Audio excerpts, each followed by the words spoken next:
All right, Nick, let's talk about the Kansas City Chiefs. The Chiefs been on a tear lately.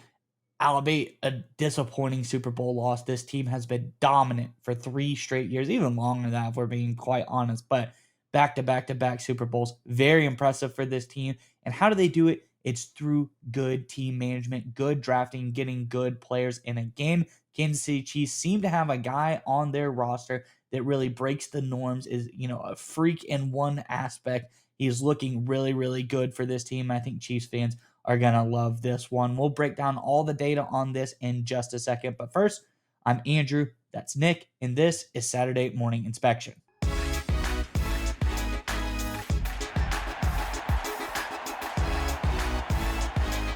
right, Nick, as I alluded to, one guy in particular looking really good. Honestly, kind of freakish as far as his athleticness goes for this Kansas City Chiefs team. Let's jump straight into the first, tweet, also chart, and we'll get onto the regular data on the other side. So this is a tweet over from on X from the beginning of this draft process, talking about RAS scores, relative athletic scores, in the culmination of all things related to a player.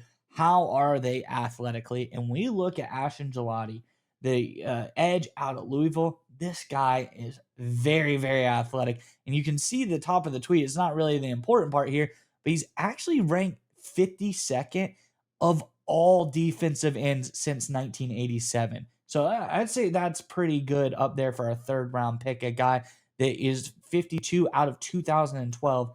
Pretty high athleticism for that guy.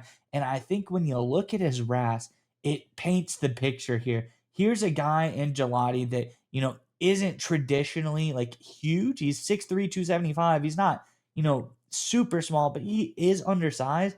And that's the only thing that drags down his RAS score. Everything else, he's absolutely fantastic. Yeah, he runs 4.6 40, has great 20 and 10-yard splits.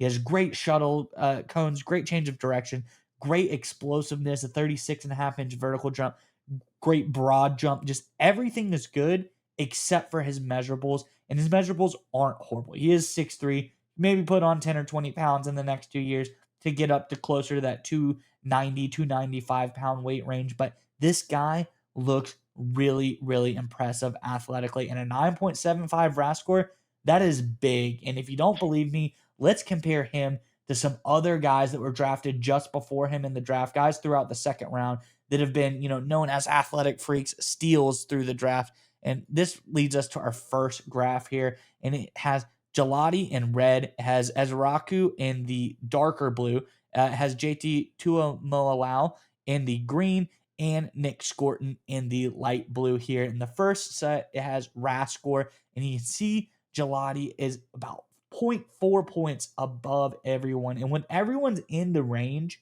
of your like 8 to 9 somewhere, Gelati is really, really good as far as what he brings to the table. His RAS is absolutely fantastic compared to some of these other guys. That I would have compared him to, Abdul Carter. I'm sure he can stack up next to him, but that guy didn't even test enough to be able to get a RAS score. So, in the guys that are high enough that you can compare him to, this guy is an athletic phenom for this draft class, even with his measurables added in. He looks really, really talented for this Chiefs team, and a point 0.4 advantage, 0.42 over the next highest guy is a really, really big deal when it comes to RAS. That is a lot of ranking points, exacerbated between them. Then let's go to something else that I think is interesting because while he is a little bit undersized, let's see, how did this guy do in college? What are some metrics as far as his pass rush? How often did he win in the pass rush game? And I think this is a great one. Pass rush win rate percentage. And you look here again, Gelati, really, really good. As Raku, another great player. A lot of people say he's one of the bigger steals of the draft.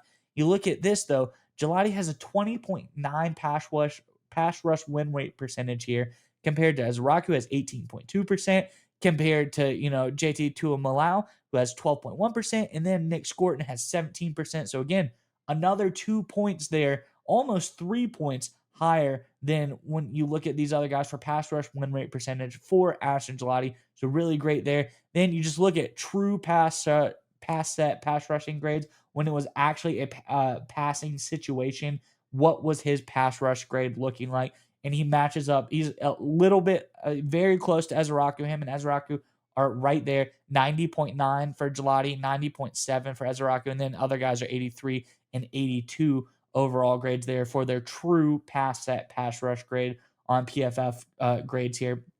But he looks really, really solid. This guy knows how to rush the passer.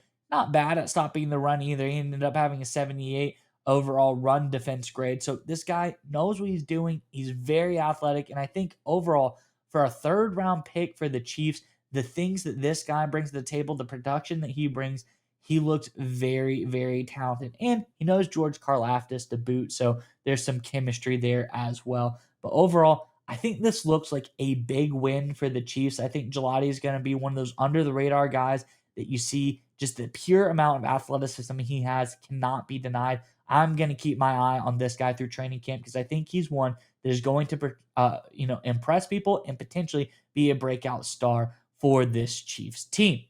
Curious what your thoughts are on all this, Nick. But before we get to you, Chiefs fans, in the comment section below, we're talking pass rushers. We're talking, prospects that are underrated. Is there a Chiefs prospect throughout history, a draft pick that they got that you thought was severely underrated and came in and overperformed there? Is there a guy that when they were drafted, you thought they were very underrated and then came and broke out on this Chiefs team? I think there's a lot where the Chiefs, are able to get guys like Isaiah Pacheco in the 7th round and come out and show their stuff. So let us know who's the most underrated draft pick that went on to perform big things for the Chiefs in the comment section below. And while you're down there, check out our free, cost you nothing, Substack newsletter. Go ahead, subscribe to it in the description below the video. Again, free, doesn't cost you anything, helps us out, and it gets you really great football, articles. It gives you great graphs, some data, things to tide you over until the actual football starts. And while you're there, there's going to be some during the real football, great data as well. So check it out in the description below the video. I think you're really going to like it. If you have a great answer, we even feature our favorite answer of the week in the newsletter. You might see yourself there. But nonetheless, enough from me, Nick. What are your thoughts on the latest here for Kansas City? Yeah, so I think one of the things that happens, and we're guilty of this as anybody, is that and people in the media, and as we get closer to the NFL season, certainly as we work our way through training camp, there's almost what I call like a barbell approach to looking at rookies and new additions. It's either the biggest names of the big, like the first round picks, for example, or it's the fringe roster guys that maybe could become massive steals, the 7th round picks, undrafted free agents. And look, we've been guilty of this entire offseason with all the teams we cover, and the Chiefs no different.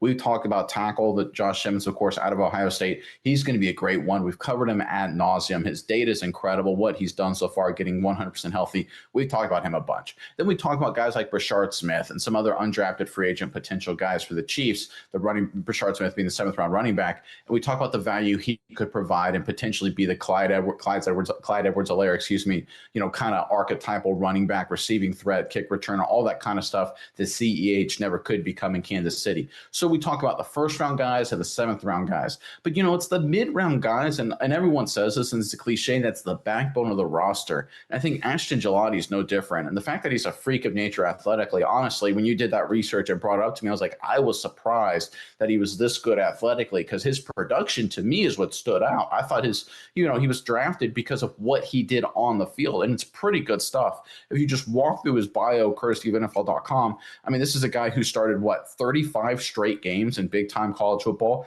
That is outstanding work there. He finished his career in 2023, first team All SEC, second team All ACC his final season in 2024. He had back-to-back seasons with 10 plus, 10 and a half, 10 back-to-back seasons, with double-digit tackles for losses, very productive, 11 sacks in 2023, 4.5 sacks in 2024, 6 sacks in 2022, right? He played 4 years of college football. He played 12 games as a backup his freshman season, 8 tackles for loss and 4 sacks, so he can be productive even without starting.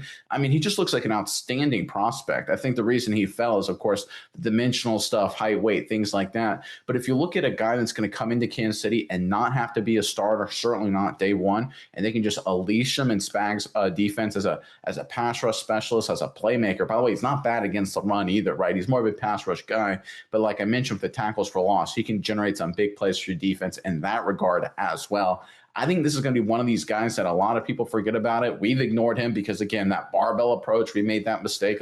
Pretty much everybody does, unfortunately, this time of year. But I think as we get into training camp and we see more of Gelati, we're going to see him emerge as a key part of this defense going forward. And we know this Chiefs offense, while it struggled last season, we expect bigger things, right? They made the offseason additions. They made some big changes. You look at Rashee Rice, depending on what happens with his suspension, returning, being a playmaker. We look at Xavier Worthy coming into a bigger year two. Offensive line should be better with guys like Simmons coming into the fold. Like, we're expecting this Chiefs offense to take a big leap, I'll say return to greatness in 2025 versus what we saw at times in 2024. And meanwhile, we got guys like Ashton Gelati that's coming into the fold to kind of not rebuild the Chiefs defense, but just to add more firepower to it. And that's one of the things about this current Chiefs dynasty that a lot of people keep forgetting. I understand Andy Reid and Patrick Mahomes and of course Kelsey dominate the headlines and dominate the media, and rightly so in a lot of instances. But the greatness of this defense is often overlooked. They found a lot of hidden gems. They found a lot of great value. They have never mortgaged the future. They've always been focused on keeping a quality unit together without overpaying. The L'Jarius Sneed trade, for example, is a great example of that. And I think Ashton Gelati is the guy who can come into this Kansas City Chiefs defense, be an immediate contributor, and then potentially grow into a long-term quality starter. Once again, we've got Brett Veach, we've got Steve Spagnuolo, Andy Reid, the entire Chiefs leadership crew doing a phenomenal job with a selection like this. He is definitely a guy to keep an eye on over the course of training camp. Yeah, Nick, and I think you bring up a great point is when you talk about Gelati, the guy, and like I said, maybe a little bit undersized. I don't think is anything to worry about necessarily, but it's a guy that doesn't have to come in right now and be your starting edge. Like, he doesn't have to book in George Karlaftis every single play. And that's the key to me here is I think this guy is set up perfectly to get introduced to the league as just like a NASCAR package, as a guy that comes in and is like a pure pass rush type of player. You put him in on third down or the absolute passing situations, unleash him off the edge, and his athleticism, his speed, his ability to win in the pass rush game, I think is going to be very, very helpful. Getting depth like this is why the Kansas City Chiefs are gone to three straight Super Bowls.